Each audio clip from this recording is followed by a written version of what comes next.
Bonsoir et bienvenue à une séance de contes organisée par la médiathèque Jacques Demy de Nantes. Ce, dans le cadre de cette édition très spéciale de la Nuit de la Lecture 2021. Elle est dédiée chez nous cette année à Benjamin Péret et aux surréalistes, ce qui fait que les quelques histoires qui vont suivre vont être légèrement teintées de ces idées-là.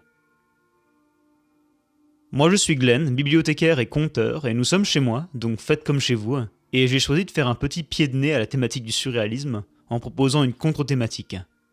Il s'agit de celui de l'irréalisme, ou plutôt des contes de l'irréel. Les contes de l'irréel vont nous permettre d'aborder 3 histoires. La première s'appelle « Une histoire de chat ». La seconde s'appelle « La passerelle des rêves ». Et la troisième et dernière s'appelle « La naissance de l'univers ». Voilà, je pense qu'avec ce programme, on va avoir du pain sur la planche. Si vous décrochez un petit peu ou que vous fatiguez, ne vous en faites pas. La nuit est là pour ça. Si tout le monde est prêt et que vous avez votre café ou votre thé ou votre oreiller avec vous, je pense qu'on va pouvoir commencer. Sur ce, place au conte. 1, 2, 3.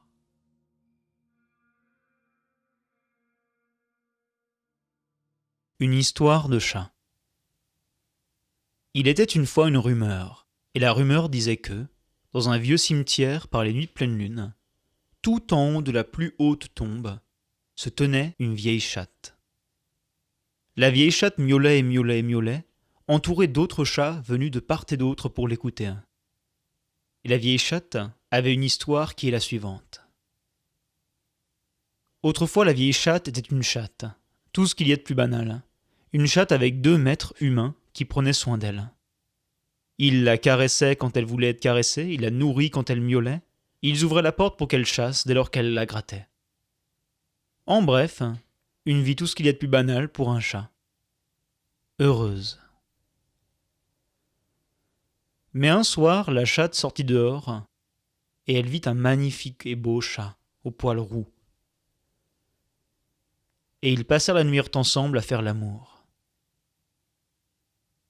Peu de temps après, la chatte devint enceinte, et elle eut une portée de 2 chatons magnifiques, tout mignons, tout pleins. Mais quand vint la nuit, les humains, qui ne voyaient pas d'un bon œil cette nouvelle portée, emportèrent les chatons. Et sans que la chatte ne le sache, les humains firent tuer les chatons, ils les euthanasièrent.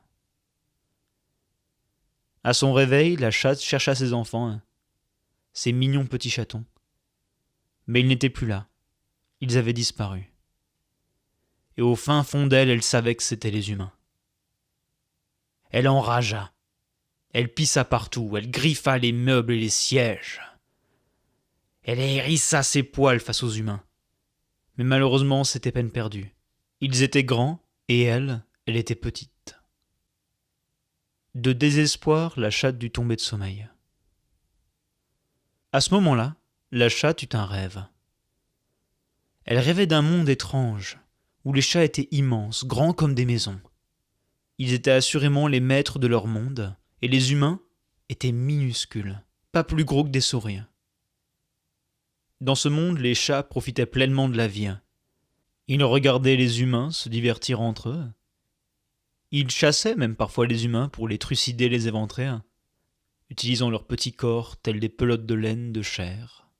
Et même des fois, comble de la folie, ils caressaient les humains. C'était un monde où les humains n'étaient que des jouets, en fin de compte. Les chats étaient grands et les humains étaient petits. C'était la réalité. Mais un jour dans ce monde, il se passa une chose étrange. Les humains commencèrent à se rassembler. Au début, ce n'était pas grand-chose pour les chats, ils voyaient les humains faire la fête. Bon, c'était leur coutume à ces petits animaux. Mais progressivement, en faisant la fête, les humains commencèrent à discuter entre eux. Et puis à partager des idées entre eux. Et puis un jour, les humains commencèrent à rêver entre eux. Les humains rêvèrent d'un rêve commun. Un rêve où les humains étaient grands et où les chats étaient petits. Et c'est ainsi qu'un soir, 10 humains eurent tous ce rêve en même temps. Puis quelque temps plus tard, 100 humains eurent tous ce rêve en même temps. Et enfin, par un grand soir, par une nuit de pleine lune, les humains, au nombre de 1000, rêvèrent tous le même rêve, un rêve où les chats étaient petits et où les humains étaient grands. Et là, le monde avait changé. Les humains sont devenus grands et les chats sont devenus petits. Le paradis a été perdu, et les chats n'étaient plus les maîtres du monde. Et ils durent devenir les esclaves pitoyables des humains. De ce monde-là, la vieille chatte voulait vengeance. Et à son réveil, elle sut tout de suite ce qu'elle devait faire. Elle consacra sa vie à prévenir les autres chats de ce monde perdu. Elle incita les chats, qu'elle retrouvait au cimetière par la nuit de pleine lune, à faire comme elle, à rêver le même rêve, un rêve où les humains étaient petits et où les chats étaient grands. Mais cela ne se passa pas comme ça, et la vieille chatte finit par mourir de vieillesse, sans accomplir son rêve. Après tout, s'il y a une chose que je sais être impossible dans ce monde, c'est qu'autant de chats partagent tous ensemble le même rêve.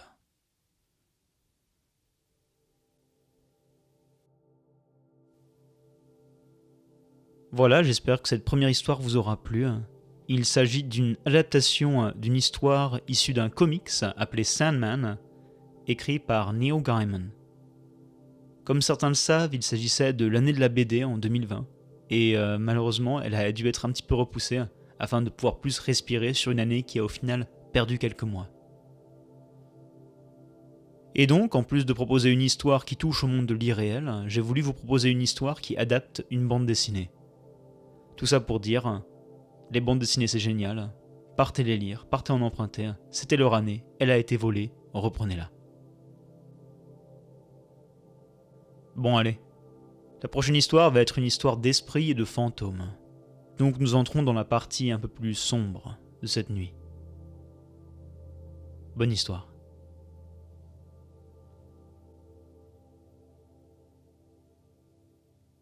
La passerelle des rêves. Il ne faut jamais parler avec quelqu'un qui discute dans son sommeil. Il était une fois un forgeron d'un petit village au bord des montagnes. Le forgeron vivait une vie paisible avec sa femme et leur enfant. Lorsque, par un beau matin d'automne, le forgeron se réveilla en sursaut. Il sortait d'un rêve étrange dans lequel il était tombé sur une veine d'eau souterraine cachée au beau milieu de sa forêt. Celle-ci aurait été capable d'approvisionner tout son village en eau pendant des années et des années.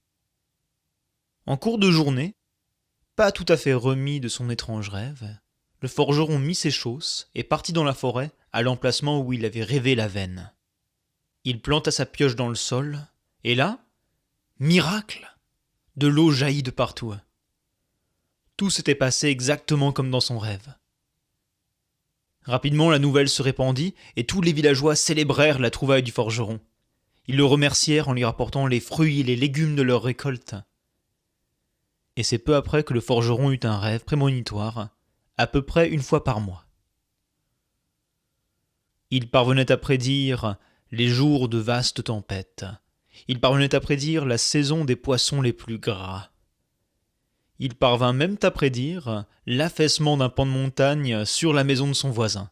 Bien sûr, il prévint son voisin, qui sorta de la maison à temps, et il sauva alors toute la famille. Petit à petit, la rumeur courut que le forgeron était un prophète, capable de voir l'avenir. Et pour cela, le village le célébra. Peu à peu, on lui apporta de plus en plus de présents et de remerciements, plus que ce que le garde-manger du forgeron pouvait contenir. Mais malgré son succès et les paroles rassurantes de sa femme, le forgeron n'était pas au repos. Il avait de plus en plus de rêves, presque un par semaine maintenant, et ceux-ci étaient de plus en plus intenses. Interrogé par cette étrange fatigue, il alla voir le prêtre de l'autre côté de la montagne. Le prêtre lui dit que des esprits s'étaient liés au forgeron et habitaient désormais ses rêves. Ceux-ci allaient prendre de plus en plus d'ampleur et de plus en plus d'importance si on les laissait faire ainsi. Peut-être même que, Et avant même de finir sa phrase, le prêtre se tut. Prends ceci afin de calmer les rêves et garder les esprits sous contrôle. Mais attention à ne pas dépasser la dose prescrite, sinon tu risques de ne plus jamais te réveiller. Les jours passèrent et le forgeron prit le médicament méticuleusement, au rythme prescrit par le prêtre. À la grande déception de tout le village, les visions prémonitoires devinrent de plus en plus rares, et le forgeron se consacra à sa femme et à leur enfant. Mais la vie joue parfois des tours. Par un jour de très grande tempête, un tsunami vint se fracasser contre le village. De nombreuses maisons et familles furent détruites à tout jamais, et le forgeron se demanda comment n'avait-il pu pas prévoir cela. Et dans le chaos ambiant, ils cherchèrent leur enfant. Mais celle-ci jouait près des côtes quand le tsunami frappa. Et elle avait été emportée à tout jamais. Les larmes aveuglaient maintenant les yeux du forgeron, qui hurlait au ciel déchiré. Il maudissait le prêtre et son putain de médicament. Sans ceci, il aurait été capable de sauver la vie de son enfant, qu'il avait maintenant perdu. Brisé, le forgeron cessa de prendre le médicament peu de temps après. Et les rêves revinrent plus nombreux qu'auparavant. Le forgeron rêvait désormais tous les jours, prédisant toutes sortes de catastrophes, sauvant des vies et se débattant pour traverser ensemble une année incroyablement violente, partagée entre guerres, famines et cataclysmes qui ravagèrent le village. On aurait cru que sans lui, s'il l'avait pu, les dieux auraient anéanti le village. La paix finit presque par revenir avec le printemps et ses cerisiers en fleurs. Le forgeron finit par avoir un cauchemar. Ce soir-là, il se réveilla en hurlant, couvert de sueur et de larmes. Sa femme le rassura et mit son cœur au repos, et il parvint à se rendormir. Or, le lendemain, alors que sa femme était dans la cour à faire le linge, le forgeron remarqua que, debout, elle ne bougeait plus, comme figée. Il marcha vers elle, et alors qu'il fut tout près, sa femme commençait à prendre le teint verdâtre de la boue. L'expression figée dans un mélange de surprise et de terreur, sa femme s'effrita lentement et lentement, en un millier de petits morceaux, jusqu'à disparaître dans le vent.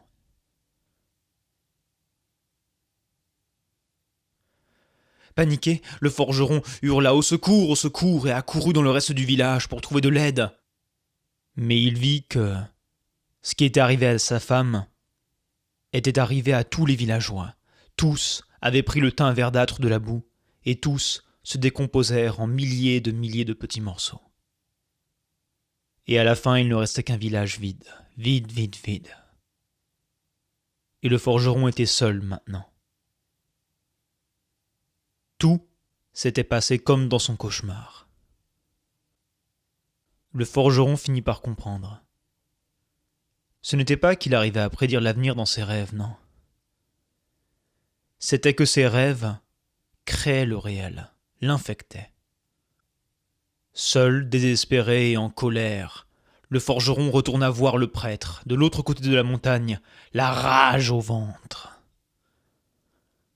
Le prêtre connaissait très bien le sort qu'avaient joué les esprits sur le forgeron, et il savait que celui-ci était incurable.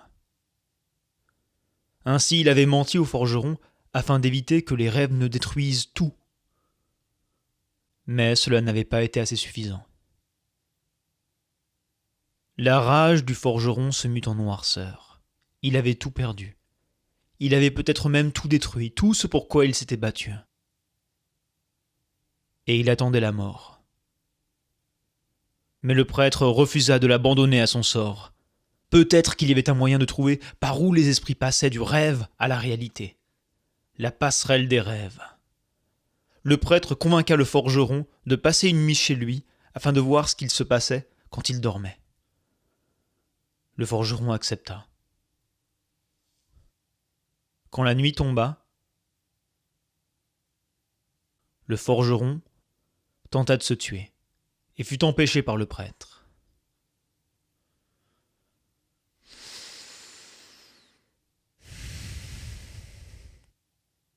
Ils parlèrent.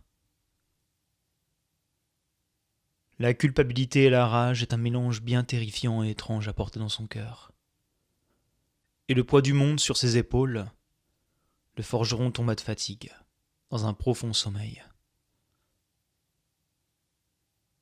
Le prêtre resta éveillé pour l'observer. Dans son profond sommeil, le forgeron parlait. Il parlait et il demandait pardon. Pardon, pardon, pardon. Le prêtre vit cela et prit le forgeron en pitié. Car dans cette histoire, il n'y a pas de coupable. Le forgeron, tout comme les esprits, essayait tout simplement de vivre. Le rêve se poursuivit.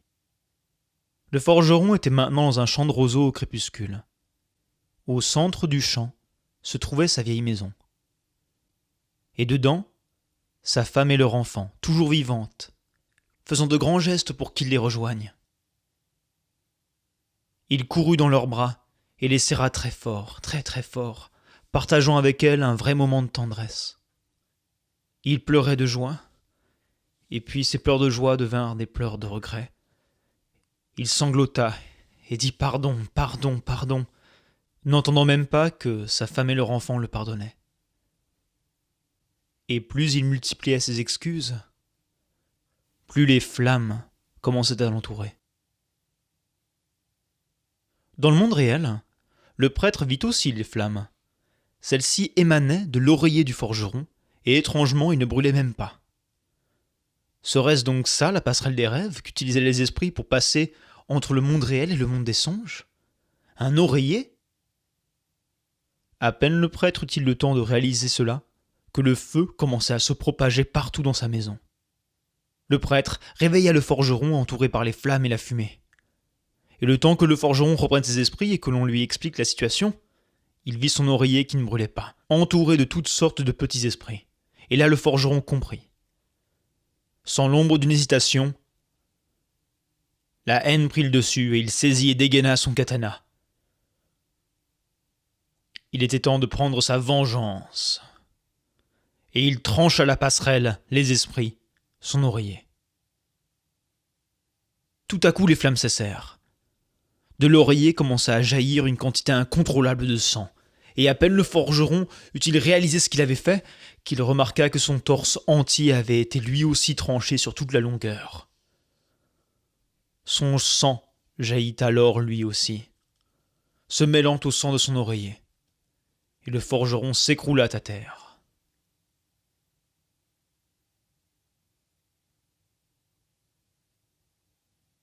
Le temps passa. On dit que grâce au prêtre, le forgeron survécut et devint un artisan de renom. Mais avec le temps, son esprit s'empoisonna. Le forgeron sortait parfois son sabre et frappait dans le vide, jusqu'au jour où il porta le sabre contre lui-même et cessa de vivre. On dit qu'il avait peur du sommeil, comme si son âme, lorsqu'il dormait, n'avait plus aucun endroit où se poser et glissait sans cesse dans le vide. Depuis qu'il avait tranché son oreiller, il n'avait plus eu un seul rêve. Un oreiller, chers auditeurs, ce n'est pas n'importe quel objet. Un tiers de notre vie se fait à ses côtés, et il est dit que c'est là que notre âme réside et qu'elle se repose dans le monde réel. En tranchant son oreiller, le forgeron avait réussi à se débarrasser des esprits, oui, mais il avait perdu quelque chose de bien plus important. Son passé, sa dernière chance de revoir sa famille, et puis son futur, auquel il mit d'ailleurs fin par sa propre main. Tout simplement, le forgeron avait détruit ses rêves et sa vie.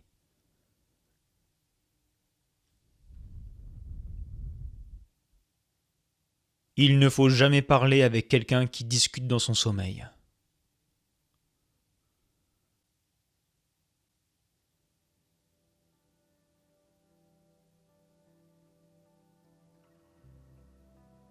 Ouh. J'espère que tout va bien pour vous. Je sais qu'il s'agit d'une histoire avec un petit peu plus de ténèbres que les deux autres, mais j'ai vraiment plaisir à la raconter. Et malgré la fin un tant soit peu inquiétante, je trouve qu'il y a quelque chose d'assez magique à placer autant d'importance et d'idées au sein d'un objet comme peut l'être l'oreiller. Je sais qu'à titre personnel, l'idée selon laquelle mon oreiller renfermerait une partie de mon âme fait complètement sens. Au fond, ce que je trouve profondément cruel avec ce conte, c'est qu'on a du mal à savoir quelle est la porte d'issue pour le forgeron. Quelle est la fin heureuse qu'il peut avoir. C'est parfois dur de trouver une porte de sortie dans certains contes. Quoi qu'il en soit, si vous avez aimé cette histoire et êtes curieux, il s'agit d'un conte japonais écrit par Yuki Urushibara en 2002. On va maintenant bouger vers le troisième et dernier conte de ces contes de l'irréel, et je vous assure qu'il aura beaucoup plus de lumière que l'histoire que je viens de vous raconter. Il s'agit du conte le plus long, donc préparez vos chaussettes, c'est parti.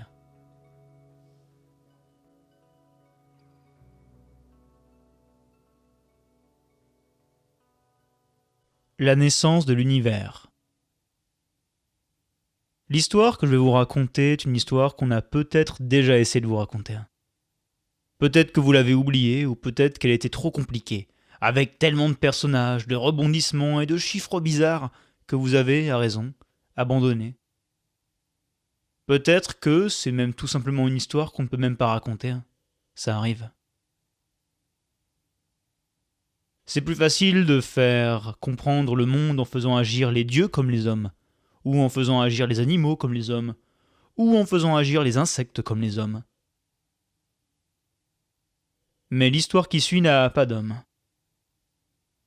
Elle n'a peut-être même pas encore de vie. Je vais quand même essayer de vous la raconter. Car il y a un truc dans cette histoire qui me parle.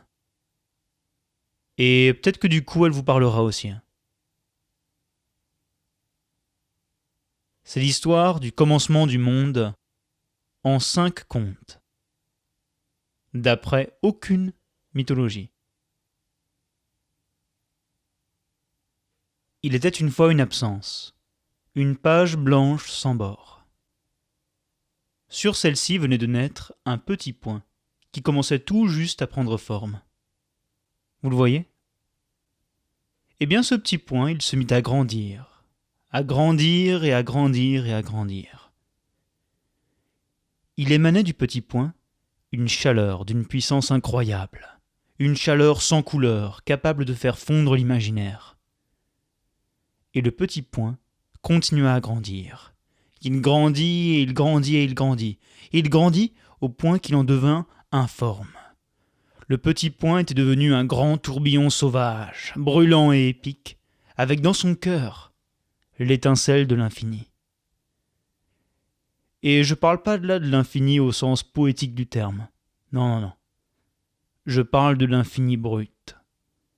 Incalculable, virevoltant, absolu.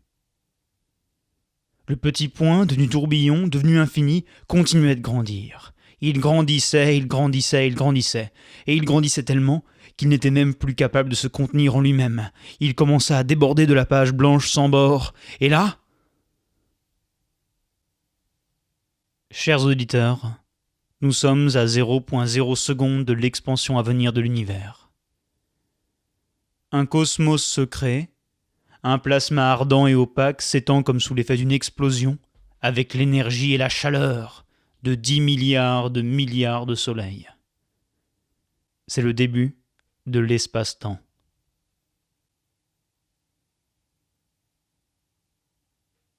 Il était une fois la première ère de ce nouveau monde, l'ère de Planck. Une guerre sans merci des éléments dans un volume de plasma gargantuesque. L'équilibre entre la matière et l'antimatière va se rompre violemment en faveur de la matière. Les structures ambitieuses qu'auront bâties les quarks et les antiquarks s'éclateront entre elles pour exploser en un tourbillon primordial. C'est alors que les rayons gamma deviendront fous et se scindront entre électrons et positrons, tandis que les dynasties protons, neutrons, mésons et baryons, toutes les unes après les autres, s'empalent dans un bain de sang d'une abstraction totale. En un mot comme en 100, le monde subatomique, tout juste éclairé par la bougie fébrile du rayonnement cosmique lointain, s'entrechoque. Le chaos est total. La température est de 100 milliards de degrés, et en l'absence de l'onde, le bruit n'existe même pas pour figurer le vacarme. Chers auditeurs, tout ce que je viens de vous raconter, et même plus encore, vient de se produire à seulement 0,0000001 seconde du commencement du monde. Et arrive alors une milliseconde de paix dans l'univers. Les particules finissent par s'allier pour former les atomes. Aux côtés d'eux, les survivants du massacre, les protons et les neutrons, s'assemblent en noyaux d'hydrogène, d'hélium, de lithium et deutérium. La température descend à 1 milliard de degrés, et alors que les éléments s'associent enfin, la multiplication du monde se poursuit en un effet domino formidable. Les dimensions de l'espace et du temps enflent, pour former à ce qui ressemble à une gigantesque et complexe barbe à papa.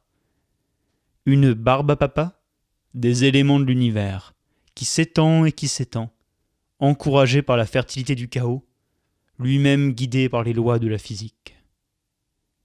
Et alors que l'espace-temps va s'étendre et s'étendre, et que l'univers, de plus en plus éloigné du rayonnement originel, va refroidir de millions de degrés en millions de degrés, les énergies et les matières qui forment le cosmos vont malheureusement se perdre de vue. Puis, au bout d'un moment, se séparer. L'univers devient alors obscur.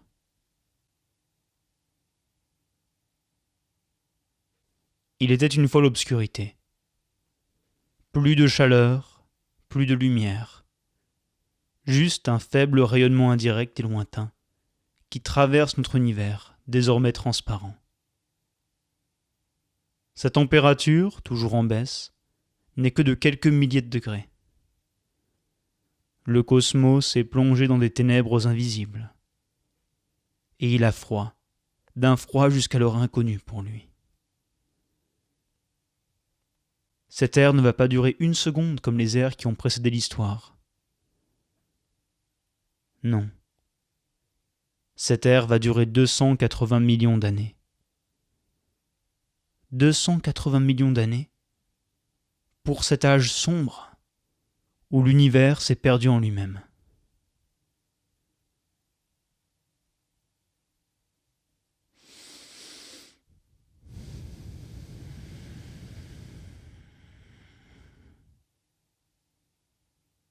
Comment cette époque-là, de solitude totale pour l'univers, s'est-elle terminée? Vous vous demandez peut-être. Eh bien, même les ténèbres les plus épais ne peuvent changer le monde. Et ce monde, notre univers, possède une règle qui ne changera jamais. La capacité universelle d'attraction mutuelle de tous les objets existants, la gravitation. Malgré l'obscurité et le froid qui a englouti le cosmos, les gaz légers comme l'hydrogène et l'hélium commencent à s'organiser dans la pénombre. Les matières à la dérive s'assemblent et se condensent jusqu'à provoquer l'effondrement de leurs propres accumulations des noyaux de fusion atomique brûlant de plusieurs millions de degrés, aidés par les gaz primitifs. C'est la naissance des premières étoiles. La lumière et la chaleur sont revenus dans l'univers. Et ainsi il s'est retrouvé.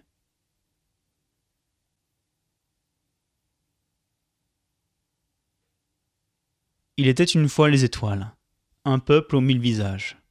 Naines brunes, géantes blanches, super géantes rouges ou bleues. Certaines se constituent même en jumelles, avec 2 étoiles reliées entre elles par la gravité et dérivant ensemble dans l'espace-temps. Curieux astres que sont les étoiles. Premier corps du cosmos capable de naître et aussi de mourir. Quand la combustion d'une étoile prend fin, au bout d'une poignée de millions d'années seulement, celle-ci meurt. Quand elle meurt, les plus massives se transforment en pulsars émettant des ondes qui résonnent à travers l'univers comme un rêve. D'autres, quand elles meurent, s'engloutissent sur elles-mêmes et deviennent d'immenses trous noirs, détruisant tout dans leur passage. Enfin, il y en a qui, quand elles meurent, se dilatent et se transforment en supernova, illuminant et réchauffant le monde une dernière fois, juste avant de se condenser en un bloc métallique dont la richesse et la densité permettra la formation de nouvelles structures astrales. Enfin, par cette même propriété d'attraction mutuelle de tous les objets existants qu'est la gravitation, toutes ces belles populations d'étoiles se réunissent en proto-galaxies. Des ensembles cosmiques qui mettront encore 2 à 6 milliards d'années pour s'épanouir, en toutes sortes de systèmes.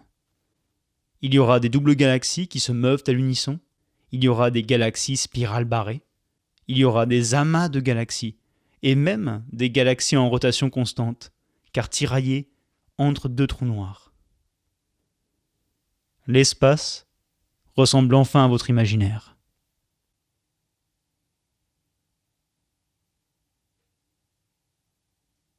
Il était une fois une galaxie.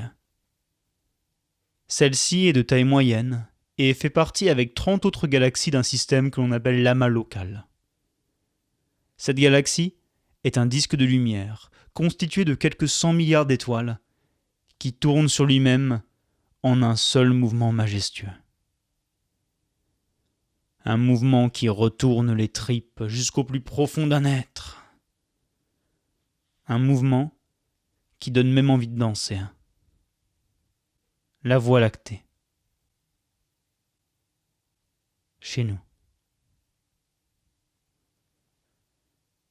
Avant même la vie, il y a eu le chaos et l'ordre, il y a eu la lumière et les ténèbres, il y a eu la naissance et la mort, et il y a eu la force qui pousse les choses à s'attirer les unes aux autres. Ces choses ne sont pas des croyances, des mythes et des contes, pas que. Ce sont les règles de notre univers. Et la règle qui nous est la plus proche, fondamentalement, c'est donc de tourner sur nous-mêmes.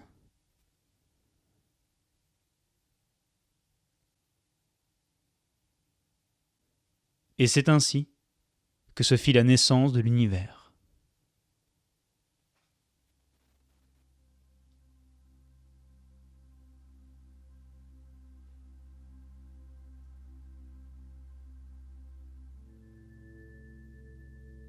Merci d'avoir écouté, d'avoir été là.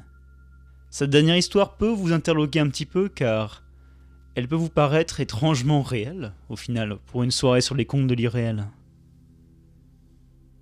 Eh bien, par des rumeurs, j'ai appris ces derniers temps que de plus en plus de personnes préfèrent croire en une histoire de la naissance du monde telle que racontée par les théologies, par les différentes Bibles, Coran et Torah.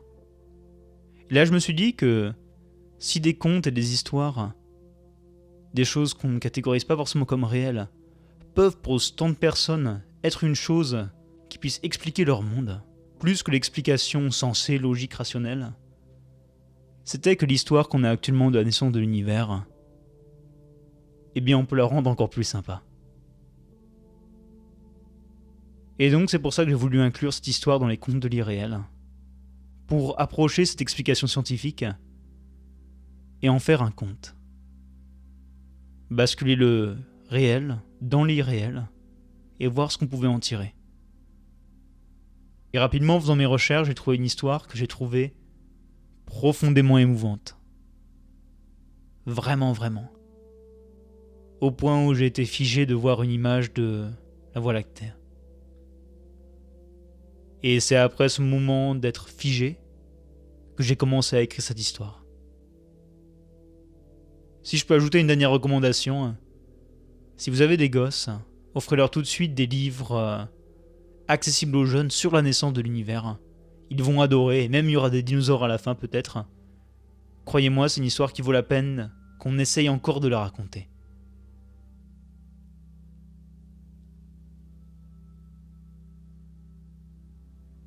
Sur ce, je vous remercie d'avoir été à mes côtés pour cette très étrange édition 2021 de la Nuit de la Lecture. à cette séance de contes organisée par la médiathèque Jacques Demy de Nantes, dédiée à Benjamin Perret et aux surréalistes. Moi, c'est l'irréaliste Glenn, qui a pris beaucoup de plaisir à partager ces histoires avec vous. Et sur ce, je vous souhaite de bonnes lectures et une bonne nuit. Bye bye.